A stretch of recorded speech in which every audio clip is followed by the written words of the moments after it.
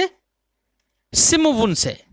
اب سمون، اب بصریوں میں تو بصری وسمون سے تو مشتق نہیں مانتے، ماخوذ نہیں مانتے، بلکہ سین میم واو اس ترتیب کے ساتھ وہ اس کو ماخوذ مانتے ہیں کہ سیم میم واو سے ماخوذ ہے. یعنی اب وہ اس میں اختلاف ہے. بعض بصریین اس بات کی طرف گئے کہ سمون یعنی سین کے کسرہ اور میم کے سکون سمون سے ماخوذ ہے، اور سمون کو مشتق من مانتے ہیں، ماخوذ عنہ مانتے ہیں، کہتے ہیں کہ سمون سین کے کسرہ اور میم کے سکون کے ساتھ ہے. بعض بصری اس بات کی طرف گئے اور کہتے ہیں کہ اس کا ہم وزن لفظ حملن اور جزعن ہے. حملن بے معنی وزن، جزعن بے معنی شاخ. یہ صحیح کی نظیر ہے. سمون حملن اور جزعن کے وزن پر ہے. حملن اور جزعن یہ صحیح کی نظیر ہے. اور معطل کی نظیر جیسے قنون. بات سمجھائی بچوں؟ لہذا سمون میں جنہوں نے واو کو حذف کیا تو اس میں بھی دو قول ہیں بصریوں کے نزدیک کہ سمون سے یہ ماخوذ ہے، اور واو کو حذف کر دیا ہے. تو کچھ لوگوں نے واو کو حذف کیا اور اس کے بدلے میں کچھ بھی لے کر نہیں آئے، تو سین کو انہوں نے کسرے کے ساتھ رہا اور کہا سمون. اور جن لوگوں نے واو کو حذف کیا اور محذوف کے بدلے میں حمزہ وصل لے کر آئے تو انہوں نے سین کے کسرے کو حمزے پر ڈال دیا اور کہا اسمن، اور سین کو ساکن کر دیا. تو کچھ بصریوں نے تو سمون اصل مانی اور کچھ بصریوں نے سمون اصل مانی ہے. کیا مانی ہے؟ سین کے ضمے کے ساتھ اور میم کے سکون کے ساتھ. سمون جنہوں نے اصل مانی ان کی بھی نظیر ہے. وہ کہتے ہیں کہ صحیح سے نظیر قفلن اور قرطن ہے. سمون یہ قرطن اور قفلن کے وزن پر ہے، اور معطل سے اس کی نظیر عضون ہے. عضون واو ہے نا آخر میں. لہذا جنہوں نے سمون سے اصل مانی، سمون کو اصل مانا، تو انہوں نے بھی واو کو تو انہوں نے بھی حذف کیا ہے. اب حذف واو کو کیا ہے اور واو کے بدلے میں کچھ نہیں لائے تو انہوں نے کہا سمن. کیا کہا انہوں نے؟ سم. سین کو اپنے حال پر رکھا اور ضمے کو اپنے حال پر رکھا، سم کہا انہوں نے. اور جنہوں نے واو کو حذف کیا اور اس کے بدلے میں حمزہ وصل لے کر آئے تو انہوں نے سین کے ضمے کو حمزے پر ڈال دیا اور کہا اسمن. کیا کہا؟ اسم.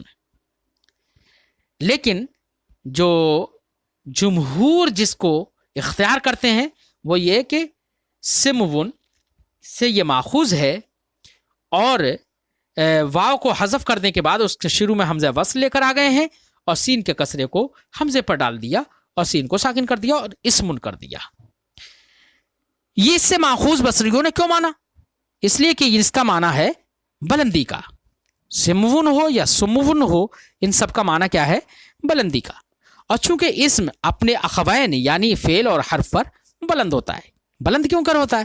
بلند اس لیے ہوتا ہے کہ کلمہ، وہ جملہ دو اسموں سے مرکب ہو جاتا ہے. کسی فعل اور حرف کی ضرورت نہیں ہوتی ہے. بات سمجھ آئی بچوں؟ لیکن کبھی بھی دو فعل یا دو حرفوں سے وہ مرکب نہیں ہوتا ہے. ایسے ہی اسم جو ہوتا ہے وہ معنی مستقل بالمفہومیت پر بھی دلالت کرتا ہے. لیکن صحیح وجہ وہی ہے کہ اسم اخوین پر اس لیے بلند ہوتا ہے کہ اس تنہا دو اسموں سے کلام مرکب ہو جاتا ہے. اس کے برخلاف فعل اور حرف سے مرکب نہیں ہوتا. فرماتے ہیں وجہ تسمیتی، اسم کی وجہ تسمیہ ہوا ماخوذ من السمو، یہ ماخوذ ہے سمون سے، بے معنی العلو. کس سے؟ سمون سے بے معنی بلندی. ویسمى اسمن، یہ بصریوں کا قول بیان کر رہے ہیں. ویسمى اسمن، اب اسم کو اسم اس لیے رکھ دیتے ہیں، نام اس لیے رکھتے ہیں لسمو فیہ علی قسیمین، کیونکہ یہ اپنے قسیمین یعنی فعل اور حرف دونوں اخوین پر یہ بلند ہوتا ہے. بلند ہونے کی وجہ بتا رہے ہیں. بلند ہونے کی وجہ کیا ہے؟ لأنہ یترکب منہ وحدہ الکلام، کیونکہ اسم سے تنہا کلام مرکب ہو جاتا ہے برخلاف اس کے اخوین کے، یعنی اسم کے اخوین کے برخلاف. اخوین ہیں کون؟ فعل اور حرف. فعل اور حرف سے کلام صرف مرکب نہیں ہوتا ہے. اگر فعل ہوگا تو ضرور وہاں پر اسم کی ضرورت ہوگی، کیونکہ مسند الیہ ہونے کے لیے اسم چاہیے. حرف ہے تو ضرور وہاں پر کوئی نہ کوئی مسند الیہ ہونا چاہیے, اور مسند الیہ ہونے کے لیے اسم ہونا ضروری ہے. ھذا ما ذهب الیہ البصریون, یہ جو ابھی تک ہم نے بیان کیا اس کی طرف بصریین گئے ہیں. وہو المختار, یہی مختار مذہب ہے. وقال الکوفیون, کوفیوں نے کہا ہوا ماخوذ من الوسم, یہ اسم یہ ماخوذ ہے وسم سے بے معنی علامہ. کس کے معنی میں ہے؟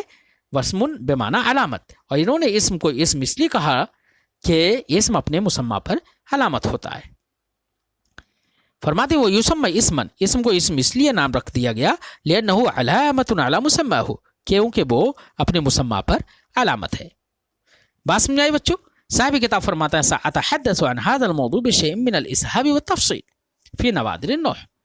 ہم عن قریب اس موضوع پر کہ اسم کی وجہ تسمیہ کیا ہے پوری تفصیل کے ساتھ, مذاہب کے اختلاف کے بیان کے ساتھ, تفصیل کے ساتھ انشاءاللہ کچھ تفصیل کے ساتھ اپنی آنے والی کتاب نوادر النحو میں گفتگو کریں گے انشاءاللہ تعالی.